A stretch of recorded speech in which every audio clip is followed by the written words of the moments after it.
Hello, and welcome to the Rocky Mountain American Religions Seminar. It is March 24th, 2021, and today we're going to be discussing Asian American and Pacific Islander immigration, religion, and violence. My name is Joseph Stewart. I study race, religion, and masculinity at the University of Utah, and I'm coming to you today from the traditional and ancestral homelands of the Shoshone, Paiute, Goshute, and Ute tribes. Last week, a gunman murdered 8 people in Atlanta, Georgia. 6 of the 8 victims were women of Asian descent. And according to Korean journalists, the gunman yelled in at least one spa that he would kill all of the Asians. This horrific event is one of nearly 3,800 hate incidents tallied by this organization Stop AAPI Hate. Recent events certainly play into the rise of xenophobic and racist violence in the United States. The coronavirus has been used to justify violence and maltreatment against Asian and Pacific Islander communities, and rising US tensions with the Chinese government have also contributed. However, the gunman's attack on Asian American women has far longer histories tied to gender, hypersexualization, immigration, and religion. Today, we will discuss the long history of those subjects with 2 historians, the first of which is Melissa May Borja. Dr. Borja, what do you do? I'm assistant professor in the Department of American Culture and in the program in Asian Pacific Islander American Studies at the University of Michigan. And I'm also an affiliated researcher with Stop AAPI Hate. So, always glad to give a shout out. Welcome, Dr. Borja. And our second scholar joining us today is Jeff Turner. Jeff, what do you do? I'm a PhD candidate at the University of Utah. I study immigration and religion at the turn of the 20th century.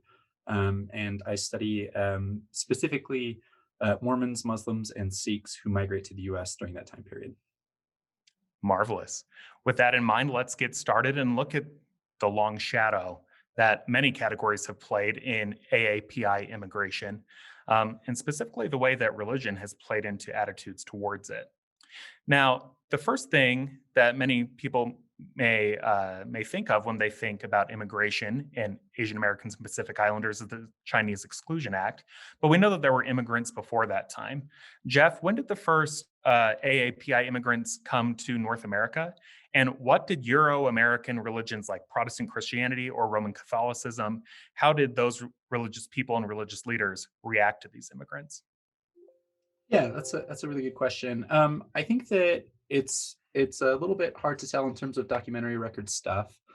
There have been a number of Asian American Pacific Islander migrants throughout sort of colonial European empire history. So a lot of migrants in Latin America in the 16th century, dealing with Spanish Empire through the sort of Pacific world. There's evidence of Chinese shipbuilders in Lower California in the 17th century. There are Chinese workers from the Philippines in textile mills in Peru.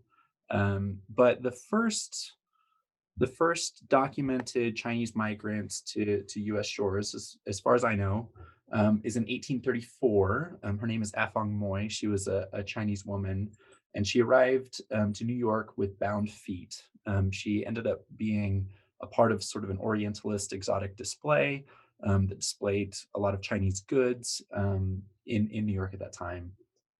So that's the first that I know of.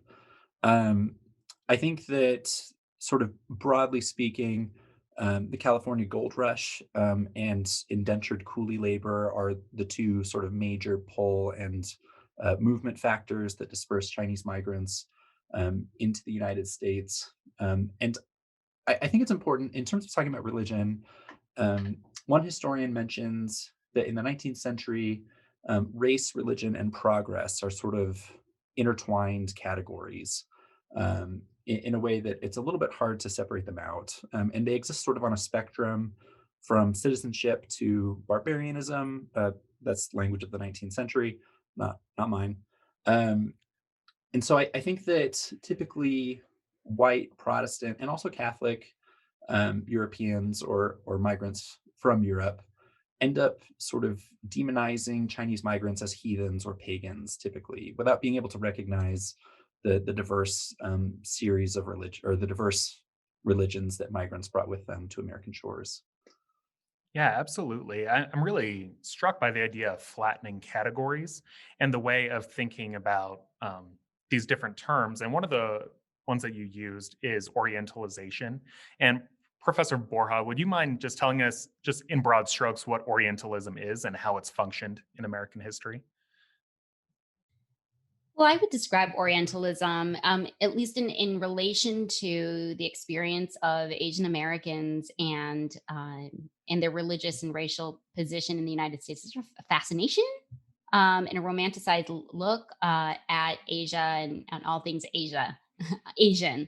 And so I think one thing that is interesting during the 19th century when we think about this period, when we think, for example, of the research that uh, was done for John Chen's book, New York Before Chinatown, how there is a fascination with Asian things, Asian ideas, Asian people. So Asian luxury goods, porcelain, silks, all of these things. But at the same time, there is a suspicion of it. It is not.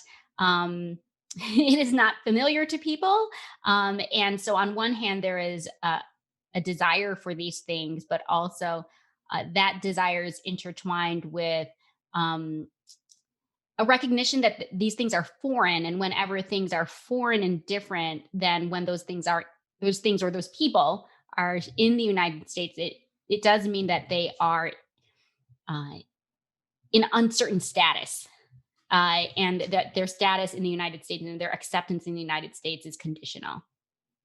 Marvelous. I'm really, again, struck by the idea of otherness. And this is something that scholars like to talk about, the idea of foreignness, or something that a very us versus them mentality. And Jeff, I know that anti Asian American, Asian, and Pacific Islander immigration was often tied to other racial tropes or other racial scripts. I was wondering if you could tell us specifically about those in California that led up to the Chinese Exclusion Act taking place in the late 19th century. Yeah, sure. I'll tell you what I know. So not speaking comprehensively, or at least giving myself a little bit of a hedge. I think that there are a lot of different kinds of tropes that contribute to just sort of broad racialized prejudice in the 19th century.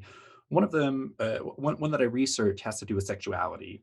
So Americans, and I should also preface that most of these negative stereotypes, I think, come from like illiteracy, like cultural and religious illiteracy on Americans' parts. So, for example, in 1875, the federal government passes a precursor to the Chinese Exclusion Act. It's called the Page Law, the 1875 Page Law.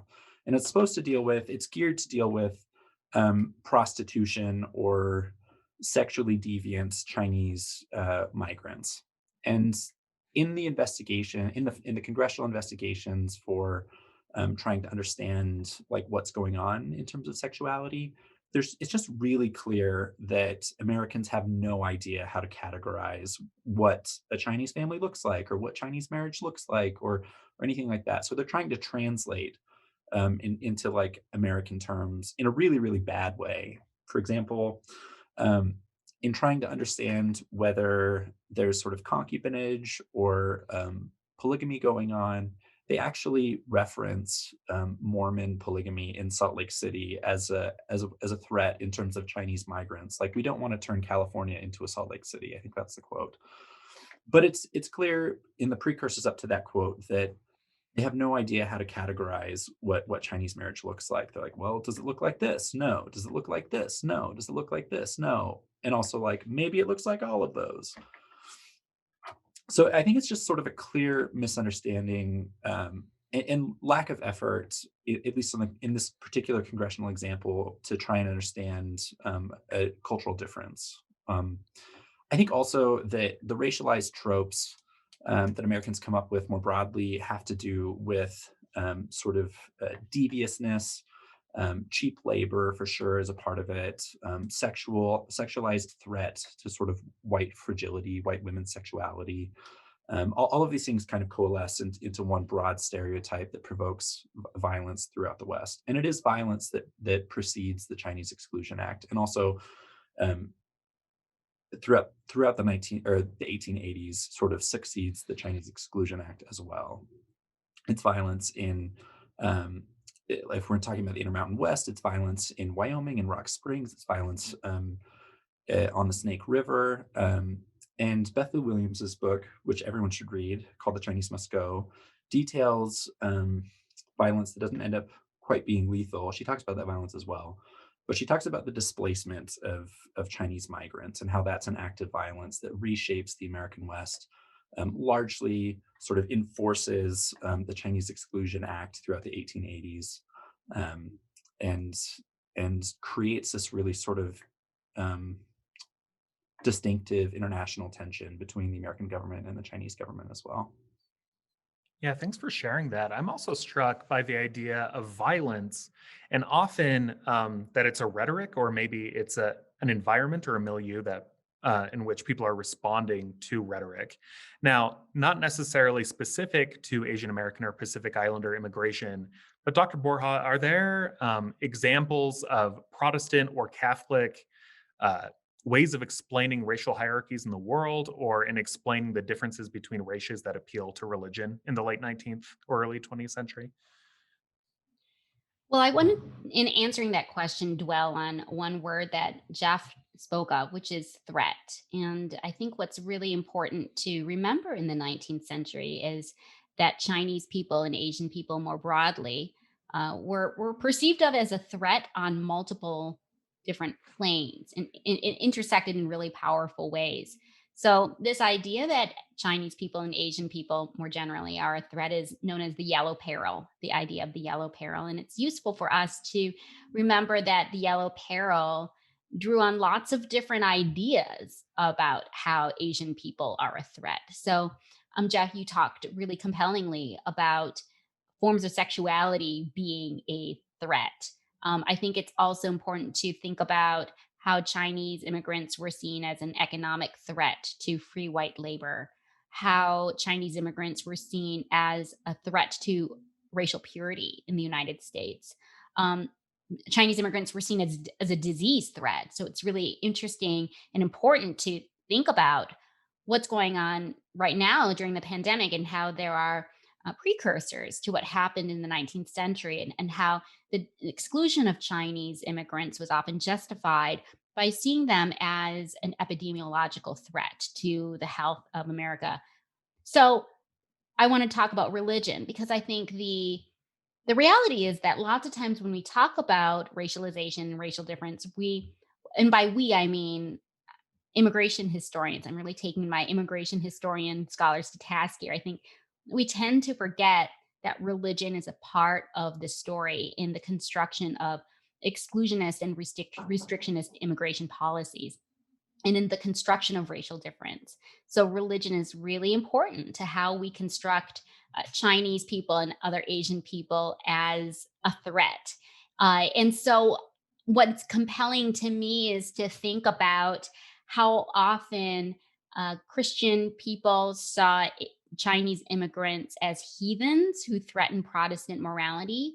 And there was enthusiasm among many American Christians, especially Protestants, that Asia could be Christianized. And there were, in the 19th century, lots of efforts by the part of Protestants to travel to Asia and to spread Christianity, but they weren't always successful. And certainly, when Chinese immigrants came to the United States, many Chinese people continued to practice their Confucianist, Buddhist traditions, and that was seen as a threat. So we see lots of fascination. Again, I think we need to remember that there is an intertwining of fascination and loathing here, a fascination with Chinese immigrants' religious temples and practices, but a desire by Protestant Americans, and I think primarily Protestant Americans. I see lots of an effort by Catholic Americans at this moment to evangelize Chinese immigrants in the United States. I really think this is primarily a Protestant effort. But we see efforts to manage them, manage their morality. And Nyan Shah does a really nice job of discussing the overlap of efforts to manage and civilize. I'm using the language of people in the 19th century here, civilize all sorts of aspects of Chinese immigrants' lives, from their sexuality, their domestic life, but their health practices, and how that is very much shaped by Protestant Christian ideals of what it means to lead good lives. Yeah, so to follow up with you there, Dr. Borja, I really like that you're using the idea of assimilation, of what people in the early 20th century use as a melting pot, which I think uses an imperial logic that there has to be an order to everything and everyone that people do. People can get along, but it has to be according to a specific set of circumstances. Um, Pardon me if you're not prepared for this question because we didn't talk about it on the Google Doc, but are there certain ways in which in which people in the progressive era are thinking about Asian Americans as they're easy to assimilate or not easy to assimilate? And if so, does religion play into that in any way? You see religion playing into everything that happens in the progressive era. I will Yeah, be one of those spoilers. I'll be one of those scholars who insists that religion is everywhere, even if it's not named. And so I do think Protestant ideals are interwoven in all of these efforts to reform and uplift immigrants, including Chinese immigrants. But this was part of other efforts to reform and uplift immigrants who were seen as a threat to cleanliness, hygiene, public health, culture, racial purity. So I think that we need to remember that Chinese immigrants were the target of efforts by these Protestant reformers. And these Protestant reformers were also intent on reforming Italian immigrants and Jewish immigrants and so on. But we see efforts, and again, Nyan Shah's book "Contagious Divides" is a really good example of this, to help Chinese immigrant women become good, respectable, middle class, domestic oriented housewives, and how that very much is shaped by all sorts of ideas about gender, about family, and very much shaped by religious ideas about what it means to live rightly. So I think there is that dimension for sure. Absolutely. Thank you for sharing that. Jeff, did you have anything to add there? Yeah, I'd love to jump in. So I think also one of the talking about sort of concerted efforts to Protestantize and assimilate, there are also some I think more subtle structural powers that are happening in immigration law as well. So a lot of the questions that are asked at American borders have to do with identity and belief. And identity and belief are kind of these two categories that um, really facilitate a Protestant secularized version of religion in America, and also cause a lot of confusion at the border for people for migrants who don't have sort of Western conceptions of what religion looks like. So when people and I'm thinking of uh, Indian migrants in Angel Island, early 20th century, when some of those migrants, many of whom are Sikh, arrive at the border and are asked about their religion, they respond in ways that don't track for these Protestant immigration inspectors. And subsequent questions from the Protestant immigration inspectors really reveal that they're conflating ideas of sort of world religions, like Tomoko Masuzawa's world religions, to try and like identify Sikh religion through like Muslim questions or through questions that are geared for other religious groups. So I think that there's just sort of a lot going on at the border in terms of immigration and actual like an initial process of assimilation in the first questions that migrants are asked through a translator as well. So I just wanted to throw that out there. Let me Yeah. just jump in really quick. I That didn't end in the early 20th century. I mean, we still see this at the end of the 20th century. And forgive me to fast forwarding to a different time period, but I think it's important for us to see the continuities of the relationship between religion, race, and the enforcement of in the regulation of the movement of people across national borders. So I study refugee resettlement. It's very interesting to me to see how in the 1970s and 1980s, even when the United States, US Congress decided not to include a religious identification question on the US Census, religious questions were still asked when refugees were applying for resettlement in the United States. So that seems a really interesting disjuncture to me. But also the ideas of what our religious identities were really problematic and poorly informed and very much shaped by Protestant ideas of what religion is. And so when I looked at refugee resettlement cases among refugees who came to the United States in the 70s and 80s, they were asked to identify their religion, and over again uh, they were asked to put their religion in one of several categories. They can only choose one, and they could have checked multiple, which is, I think, very much a Protestant framing of things to only have one religion, when for a lot of people in Asia, the approach is a little bit more additive. So Hmong people could have chosen animist, ancestor worshiper, and Buddhist, but they could only choose one. And it's really interesting if you look at the records, there's one period in 1979 for a few months where you could fill in a blank, like have a free response style, and they wrote Hmong religion. But they don't even necessarily describe their practices as religion. So that's a whole other conversation. But I think the broader point is that by coming to the United States, people who are coming from Asia are forced to reorganize their beliefs and practices as religion that is commensurable with how Protestants understand religion. And that is a really important process. And I think we forget that there's a coercive dimension to that. Yeah, Jeff, could you talk a little bit more about the coercive dimension and how these broader structures of power, say government on the local level or on the national level, are asking immigrants who don't follow Western standards of what religion is to be able to define their lives by Western standards when they may not even be sure what they are? Sure. I think that was really well put, Melissa. That was great. I think that to answer your question, Joseph, it's um, a lot of the stuff that I see, a lot of the sort of effects from questions that I see have to do with creating religious difference. So when there's misunderstanding at the border, particularly in boards of special inquiry, so this is under the purview of federal immigration law. Immigrant inspectors that are hired by the Department of Labor, in my time of looking at it, later the Department of Justice. Um, the the result of the questions that at least Sikh migrants and Mormon migrants as well have, like the result of the questions, that they have to distance themselves from these other religious stereotypes. So, for example, Sikh migrants who arrive at the border wearing religious dress appear as Muslim in immigrant inspectors' minds, and immigrant inspectors ask questions about polygamy, which is a law originally geared for Mormons. Um, but they ask questions about polygamy, which is a Muslim stereotype. And then these Sikh migrants often have to say, like, oh no, like, that's not me. This is what I believe. Those are those other guys.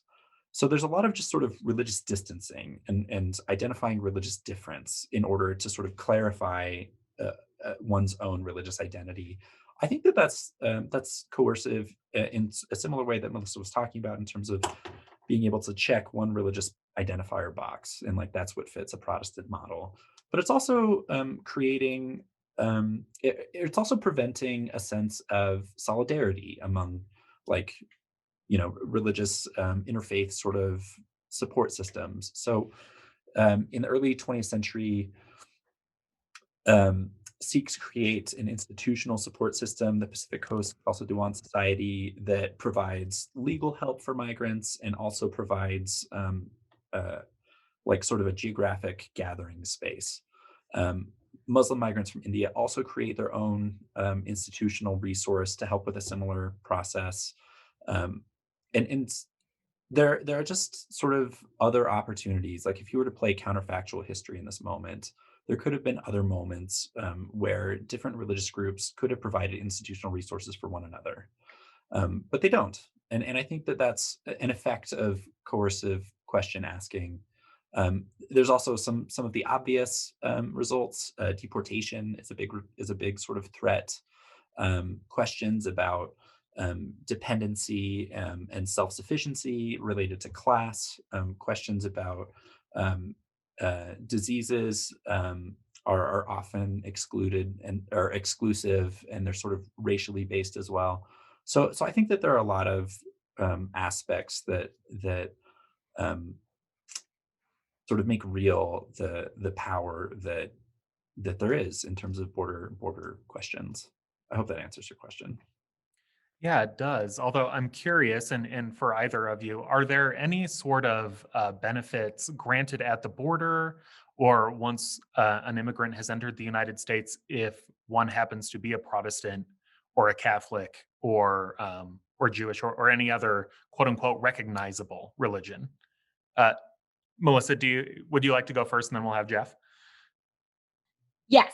I think Kyati Joshi's book is really useful for this question, and she names it in the title, White Christian Privilege. There is an ongoing history of Christian privilege in the United States, and there are benefits in terms of social standing, the degree to which you are seen as American if you are Christian, in addition to being able to be connected through religious institutions to resources, education, and so on.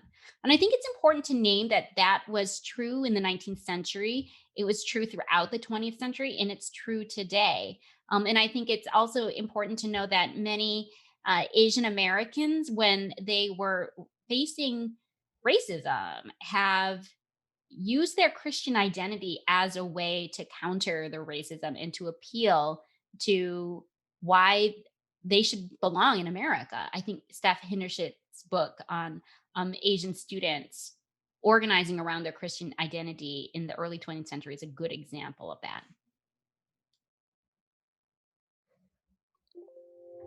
I think, yeah, fantastic. I think Tisa Wanger's book about religious freedom is also a great plug here. The There are a lot of sort of imperial migrants within the network of American imperialism, who advocate for religious freedom as a means of protection.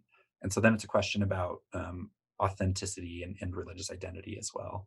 Um, I think also, I mean, like formally speaking, and this is true. I don't remember when it gets plugged. I remember debates about it in the late 1880s, maybe early 1890s. There's a clause in federal immigration law that allows for the passage of ministers of the gospel and professors of seminaries or something like that. And there's a debate about whether that should be specified as like Christianity or not, in the preceding congressional record for leading up to that law, whichever. I think it's 1891. I could be wrong about that. Um, but there's a clear sort of legal precedent at the border. If you're a register, or if you're identified as a minister of the gospel, which tracks as Christian, then you essentially get a free pass through border inspections. There's a really great case.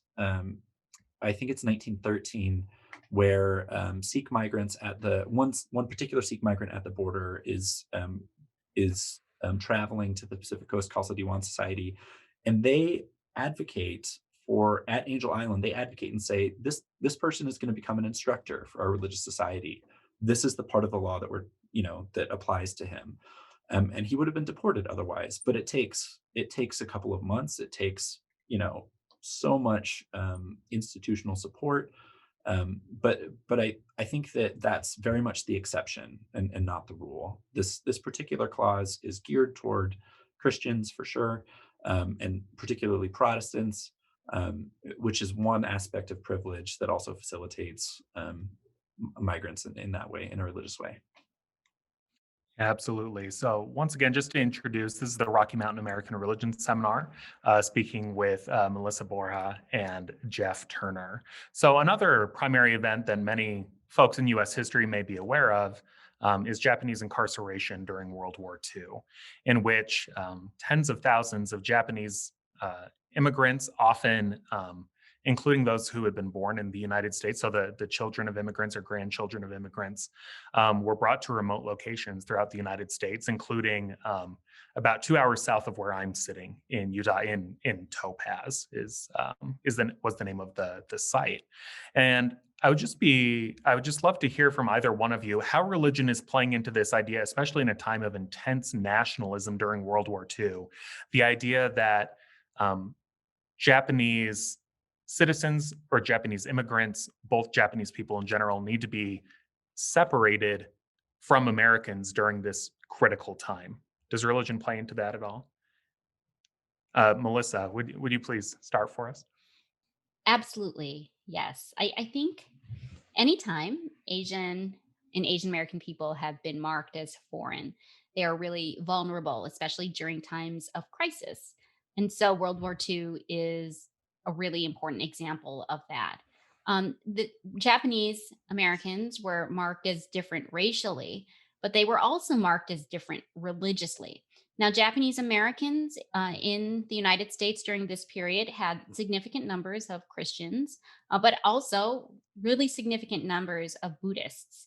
And Duncan Williams' wonderful book, American Sutra, really documents the particular experiences of Japanese American Buddhists during this period of incarceration. And he shows in a really compelling way how Japanese American Buddhists were under more scrutiny than other Japanese Americans, and that this scrutiny even predated the beginning of the Second World War, that they were um,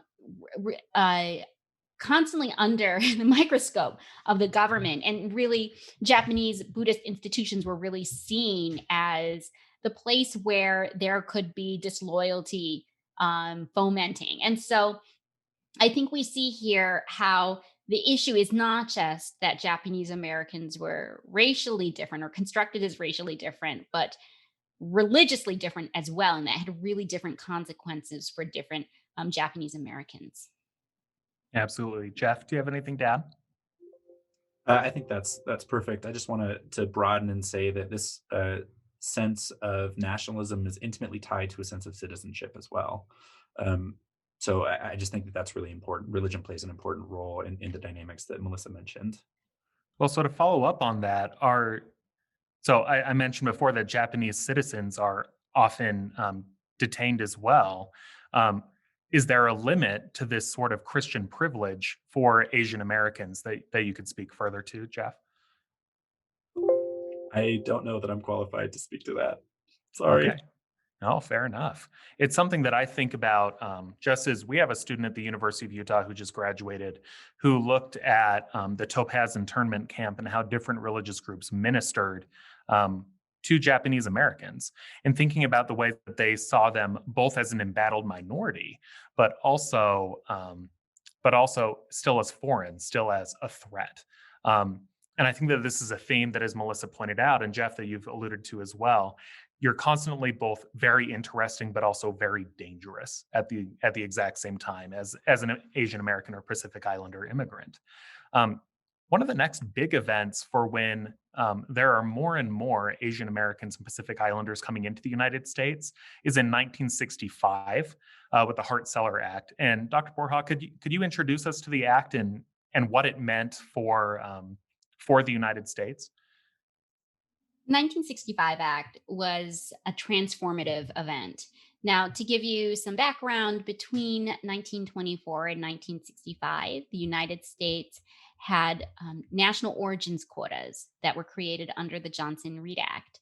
And this made it basically impossible for a lot of Asian people to migrate to the United States. Some people did migrate during this period, but it made it very difficult for Asian people to migrate to the United States, primarily because Asian people were not viewed in the eyes of the law as white. And the law said that anyone who is ineligible for citizenship in the United States was therefore ineligible to migrate to the United States. So this was effectively a big wall built between Asia and the United States.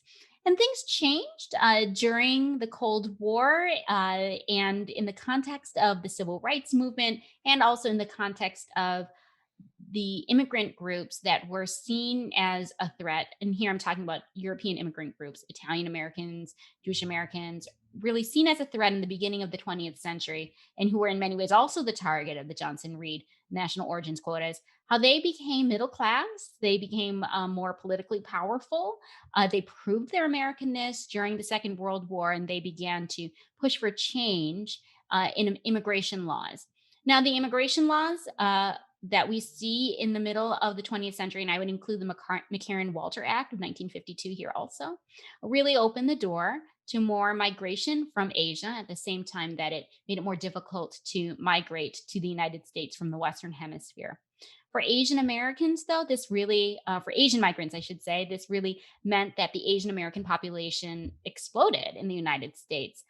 You see more Asian immigrants coming after 1965, and many of them are coming to the United States because there's a preference for people with professional and technical expertise. So you see a lot of scientists. My mom is a nurse. She came to the United States because there was a nursing shortage, and she had skills as a nurse.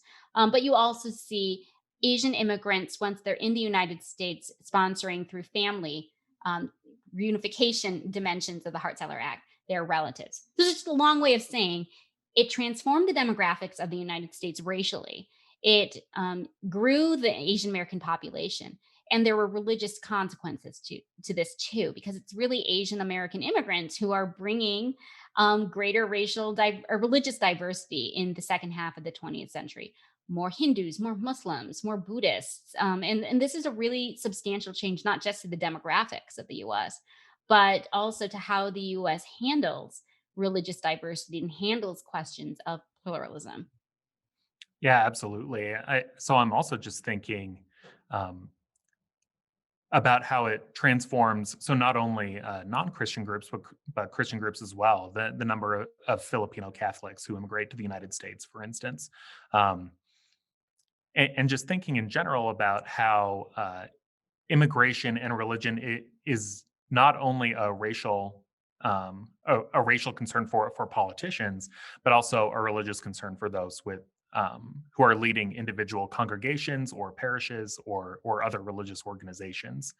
Um, Jeff, there's an interesting history about religion or about the introduction of new religions, especially Asian religions or religions practiced by Asian people. I'm thinking of and how they're transformed after 1965. So I'm thinking about like the rise of yoga. I'm thinking about even just categories of becoming more comfortable with meditation, or the idea that one might do a sort of eat, pray, love sort of sabbatical where one goes to the mystic East and becomes more spiritually enlightened. Um, what do you see immigration as part of what's fueling that trend? And if so, do you have anything else to say about that? Yeah, I think that's a really good question. I want to point out that um, this sort of this sort of trend is also existent in the late 19th century as well. And on the East Coast, at least, there's a group of largely upper class white um, people who call themselves theosophists, and they're sort of mixing ancient or classical sort of European philosophical ideas with what they perceive as new Eastern influences, um, like yoga and that kind of thing. So there's a precursor to this kind of encounter as well. I think that the Hart-Celler Act changes the scope and the nature of this kind of encounter and this kind of cultural infusion. I would guess that if you were to talk to 10 of your friends and ask them if they did yoga, that they would have a particular idea of what that meant, and that there would be a number of them who did practice yoga.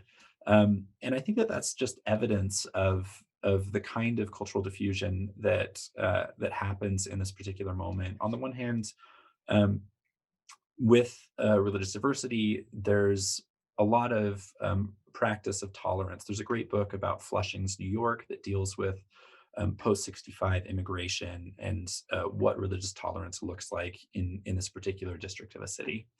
Um, on the other hand, I think that there's also a lot of um, American secularization and sort of liberal Protestant appropriation of Eastern religiosity that happens in this moment as well. So I think that those are kind of some of the dynamics that are popping up as a result of um, some of the dynamics as a result of the 65 Hart-Celler Act.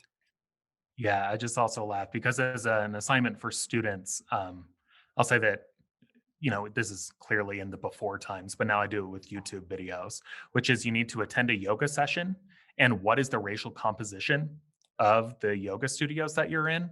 And they do this for an extra credit type of assignment after we talk about the racialization of Eastern religions and how physical culture is often seen as safer than saying, I'm actually going to try to understand what's going on in Hinduism or Taoism or Buddhism, that sort of thing.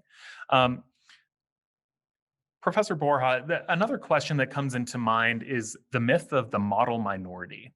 So this is something, the idea that there are certain immigrant groups who are more desirable to have in the United States because they assimilate or because they seem to thrive in white American culture in ways that other groups do not. I was wondering if you could give us a little bit more background on that and how that plays out contemporarily in thinking about immigration among Asian American and Pacific Islander groups.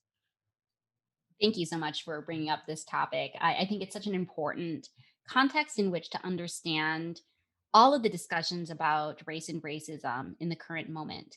So, the idea of the model minority is, as you can guess from the language, the idea that Asian Americans are good racial minorities in America. They are upwardly mobile, they are successful, they don't rock the boat, they keep their head down, they work very hard. And this idea emerged in the middle of the 20th century. The history of it is documented very well by historian Ellen Wu in the book called The Color of Success. And this idea was controversial from the very beginning among Asian Americans. Some Asian Americans thought that this would improve their position in American society because early in the 20th century they had been seen as a threat, as a yellow peril threat. And some Asian Americans thought this was a great opportunity to distinguish themselves from Black Americans who were involved in all sorts of freedom struggles that were controversial in American society. But it's also important to note that there were Asian Americans who said, no, this is a very problematic way to improve our status in America. And from the very beginning, there was dissent within Asian American communities about this idea. And there was resistance to propagating this idea among Asian Americans. So this idea is really problematic for a few reasons. The first is that it pits Black people against Asian people, and it is a way of disciplining Black people in the United States that is very harmful. The other reason, of course, that it's problematic is it's not true. There are a lot of struggles within Asian America that are obscured by this idea. So the reality is that Asian Americans are very diverse racially, ethnically, religiously, but also class diverse. Asian Americans include some of the wealthiest immigrant populations, like Indian Americans who have very high levels of education and high levels of household income. But it also includes people who came to the US as refugees, have comparatively less education, much less than average, and have had economic struggles that are really important to address. And so it papers over these really big differences and obscures the real economic struggles that some Asian American groups are facing. So yes, this is an ongoing issue. How to deal with the continued embrace of this idea, and it's embarrassing, to be perfectly frank, to see some Asian Americans, talk about their tiger mother parenting strategies and why that's why they're successful. These sort of culturally essentialist arguments do a tremendous amount of harm. I'll add one last thing. I'll connect it to my comment earlier about 1965. One reason why there are so many people who are Asian American and well educated is because immigration laws selected for them. We have a lot of engineers and physicians who are Asian Americans because those are the ones who the United States let in. And so to think that this is because Asian American success is because of their cultural values, I think really misses some really big structural reasons for why the Asian American population is the way it is. Yeah, I think that it also harkens into some Protestant ideas of the prosperity gospel. It's something that connects across cultures, the idea that something that you are doing is part of you, who you are, whether it's ethereal or directly connected to a religion or whatever it is, the idea that if you work hard and do what you're supposed to, you are always going to succeed. And I anyway, that's something that I will think about later. But Jeff, I as I was reading news reports of the Atlanta massacre last week and speaking as carefully as I can here, the gunman said that he had a sexual addiction and said that he was not racist, but that he was and inferred essentially that he was attacking women because they were women. It was just a coincidence that so many of them were Asian or Asian American.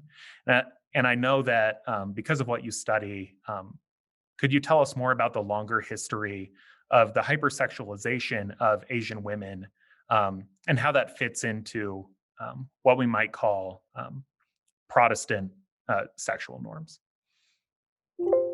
Yeah, thanks for the question. I think that first of all, I just want to clarify that I can't speak to the internal world of anyone except for myself. So what I'm speaking to is sort of broader trends that I see. I think that rhetoric that the government espoused speaks to sort of just the long-standing structural perceptions, prejudices, stereotypes that stem from the 19th century about race, religion, sexuality, and progress. I think that in even though in his brain he could sort of separate sexuality and race, that religion in immigration history identifies that those stereotypes are not so separable, particularly with perceptions or stereotypes about Asian women as these sort of sexual objects in a hyper sexualized way. And also there's a long history of colonialism embedded into that perception as well. White American colonialism being able to access and use material objects and bodies in a sort of unfiltered kind of way. So I think that particularly my research deals with polygamy as sexual deviance and as a perceptive sort of fungible idea across religious and racial groups. Um, and polygamy is one particular way in which um, the nuances of individual experience really get disconnected from the stereotype that packages sexuality, race, and religious depravity into one sort of imagined body, and particularly Orientalist body. So I think that again, it's just sort of speaking to these long-standing perceptions that code these different kinds of stereotypes together in one package. Um, yeah, I don't know if that makes sense. Yeah, I don't think that there's really a delicate or easy way to finish that conversation, but just something to add there is the idea that this is a long-standing and accepted sort of mode or way of portraying Asian women in American media culture, and it's something that we should think about um, as historians and as those of us who are entering into classrooms to say these are the types of stereotypes um, that A are false and B can lead to the types of tragedies that were experienced last week.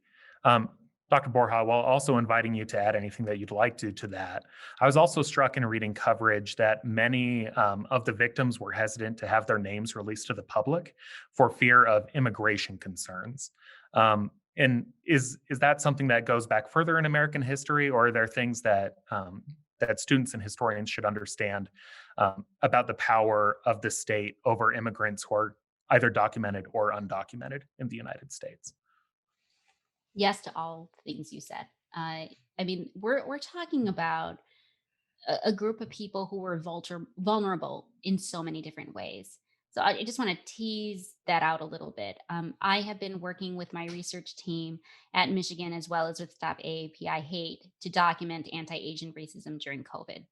And we know, both in the data coming through Stop API Hate and the data that my team at Michigan collected through news media reports, that women were the victim in a disproportionate percentage of attacks against Asian Americans. It's not quite clear why, but my sense is that they were seen as easy targets. We see the convergence of a long history also of violence and harassment against women and violence and harassment against Asian American people. Now, what makes the situation of the Asian American women who were killed last week particularly difficult is they were working class immigrant women. So they didn't have jobs that allowed them to stay home. They were not professional women who could just be logging into their computer and doing their job in their home library. They had to go into work. So they were already vulnerable in terms of their class position. They That vulnerability means that they were having more interactions with people in the public. So we know from the available data that most incidents of anti-Asian racism and anti-Asian racism against women have taken place in businesses, on the street, and on public transit. And so these were women who just had no option to stay at home, and they were going about their daily lives, feeding their families, taking care of their bills, and they, as a result of needing to meet those basic needs, were more vulnerable to attack. Now, this issue of immigration status also makes Asian Americans particularly vulnerable, especially working class Asian Americans. We know that there are many more incidents of harassment and violence that go unreported. And this is a big problem. A lot of Asian Americans are immigrants and they're reluctant to have interaction with law enforcement because of their immigration status. And when we talk about undocumented immigration in the United States, we tend to focus on Mexican immigrants, but there is a large population of undocumented Chinese Americans, undocumented Korean Americans, undocumented Filipino Americans. So I think that's another dimension in which we need to remember that immigration politics and the problem of unauthorized migration in the United States is I think the discussion around it often erases Asian American experiences. So this is a long way of saying what we saw in Atlanta last week is, in my view, the culmination of many overlapping forces of inequality in the United States and vulnerability. And I'm not surprised that the family doesn't want to have the names of the victims released.